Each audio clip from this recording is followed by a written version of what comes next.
Salve nação corintiana, aqui é o Rocorinho trazendo informações sobre o nosso Coringão. Bom, vamos falar do Reginaldo, ex-lateral do Corinthians, esquerdo. Ele foi contratado em 2020 e para o Sub-20. E aí em 2022 ele subiu para o time profissional, só que ficou sem espaço, não jogou nenhuma partida pelo profissional. E aí ele foi emprestado para o Tombense e ficou algum tempo lá, depois foi emprestado para o Primavera e aí ele voltou, só que aí mesmo assim ele continuou sem espaço pelo Corinthians. E aí ele e o clube, atualmente ele tem 21 anos, ele e o clube acharam melhor uma rescisão de contrato, já que seu vínculo acabaria agora em setembro. E o Corinthians ainda tem 50% sobre os direitos econômicos do atleta e desejamos que ele siga a vida dele e que ele possa desempenhar um bom futebol, né? E falando do Renato Augusto. Bom, Renato Augusto foi o cara do jogo de terça-feira, né? Contra o Universitário do Peru. E que jogaremos com eles na próxima terça também, pelo jogo de volta, lá no Peru. Ele atuou 35 minutos contra o Atlético Mineiro. Agora ele atuou uns 30 minutos. Então, assim, o Vanderlei praticamente ficou fazendo com que ele pegasse mais minutagem, né, no campo, para poder entrar com ele no fim de semana contra o América Mineiro pela Copa do Brasil como titular. Então, assim, eu acho que ele fez a coisa certa, né? Porque senão ia acontecer que nem das outras vezes, ele se esforçar ou então ficar um tempo todo e aí acabar perdendo o jogador por assim, descuido, né? Então há uma grande chance dele começar a titular e aí, querendo ou não, também tem a estreia do Matias Rojas, né? Que todo mundo tá esperando esse cara jogar, né? Esperamos que ele entre até titular, porque também a chance é muito grande, já que ele está apto para o jogo, né? Tá no bid já alguns dias atrás, então vamos torcer aí para que os dois entrem em campo como titular. O Renato Augusto não deve fazer o jogo inteiro, né? Ele não deve ficar o jogo inteiro, mas assim, ele deve ficar mais ou menos uns 70 minutos dentro de campo, pelo menos, né? Mas vamos ver, né? Tomara que o Corinthians consiga uns 2 ou 3-0, que aí a gente é classificado. Falando no Luxemburgo, sabemos do trabalho dele, né? Que assim, não é um dos melhores, mas a gente tem que parabenizá-lo, né? Porque ele está trabalhando muito com, assim, promovendo garotos da base. Ele é como um pai para os garotos da base, né? E aí aconteceu uma cena inusitada depois do jogo contra o Universitário, que foi o Felipe Augusto, que na coletiva ele ficou com aquele gelo, né? O repórter falou para ele meio que narrar o gol, e aí ele ficou meio que gaguejando, muito nervoso também, né? E aí o próprio Vanderlei Luxemburgo, para quebrar aquele gelo do garoto, acabou fazendo uma brincadeira com o atleta, né? Como vocês podem ver aí na imagem. Do Felipe, como é que é marcar gols em torneios internacionais, torneios importantes, e como que foi essa jogada do Renato para você aí? Cara, é um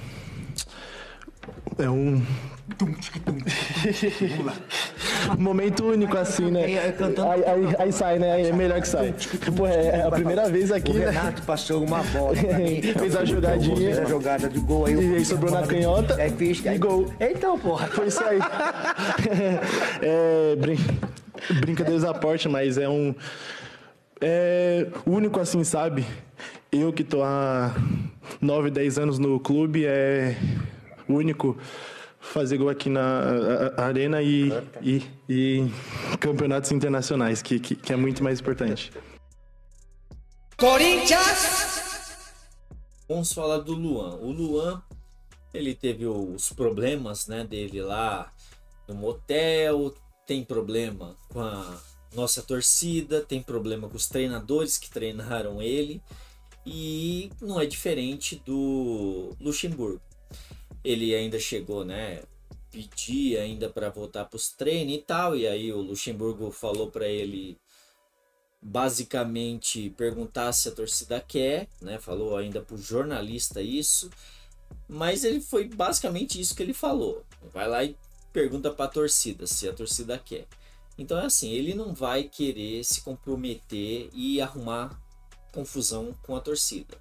Enfim, aí o Corinthians e ele está tentando uma forma amigável de rescindir o contrato, e o Renato Gaúcho aí, semana passada, falou na questão do jogador voltar para o Grêmio, e agora os bastidores realmente eles estão entrando em negociação. Então a chance é grande, realmente, querendo ou não, o contrato dele vai até o fim do ano. O Corinthians ainda deve uns 10 milhões, são 4 milhões de salários ainda que o Corinthians deve, mais 5 de direitos de imagem. Então que dá, somando tudo, dá quase uns 10 milhões, fora outras coisas ainda. Mas, então é assim, só que o problema é que tem duas formas desse negócio acontecer. Rachando o salário dele pela metade, porque ele ganha 800 mil, então o Corinthians pagaria metade e o Grêmio pagaria a outra metade. Ou simplesmente o seu Luan esquecer a parte dele, não querer a parte dele, que eu duvido que isso aconteça, né? Porque se ele não fez isso antes, acho que ele vai fazer agora. Mas assim, a chance realmente da negociação dar certa e a gente se livrar desse jogador, porque tem que ser dessa forma mesmo para falar, porque não tem outro significado. O cara só veio aqui tirar dinheiro, só isso, porque se ele quisesse jogar realmente, ele não teria sido pego lá no motel, não teria sido pego em outras festas aí, e outra, tudo, a maioria tudo de madrugada. Então é assim, o cara não tem comprometimento com nada, é um ex-jogador, para não falar outra coisa. Tirando essa parte, o Fausto Vera, o Corinthians comprou por 6 milhões de euros, só que tem alguns times aí interessados no futebol dele. E o Corinthians, assim, basicamente já estipulou o preço do jogador, que é 15 milhões de euros, que vai dar uns 80 milhões de reais, mais ou menos isso. Então é assim, o Corinthians está doido para se livrar do Fausto Vera, para falar a verdade. Só que assim, eu acho que ele está supervalorizando. Tem que se supervalorizar? Sim, porque o Corinthians sempre vende a preço de banana. Só que eu acho também que você tem que ter um certo limite, uma balança, né? Porque não é porque você quer supervalorizar que tem que simplesmente aumentar até o extremo, porque até ele mesmo, por estatísticas, não vale tudo isso, né? Em sites e tal. Mas assim, enfim. Então, o Corinthians está pedindo nele pelo menos 15 milhões de euros, está pedindo pro Murilo 20 milhões de euros, esse daí seria muito bom. Ele não vale isso? Não sei, tenho minhas dúvidas. Ele é um bom zagueiro e, querendo ou não, ele ainda é titular do Corinthians. Então, eu acho sim que ele deve valer entre uns 15 e 20 milhões de euros. Mais ou menos isso. O Corinthians fez a contratação de um zagueiro. Trata-se do Alexandre Júnior, que era do Novo Horizontino, zagueiro canhoto, tem muita técnica esse garoto. Ele já foi de categoria de base do Corinthians, né, nas categorias baixas do Corinthians. Ele tem 18 anos, ele tá foi reforço pro sub-20, porém ele assinou o contrato profissional já, e ele pode até estrear no time profissional do Corinthians. Basta o Luxemburgo querer dar a chance para esse garoto. Ele jogou a Copa São Paulo, né, Novo Horizontino, e pelo que tudo indica é um bom zagueiro. Se o Reginaldo saiu por um lado, o outro zagueiro acabou entrando. Então, esperamos aí que ele seja um bom atleta e que ele consiga suprir as nossas necessidades, né? É basicamente isso as notícias de hoje. Agradeço a vinda. Senta o dedo no like, se inscrevam e até a próxima. Valeu!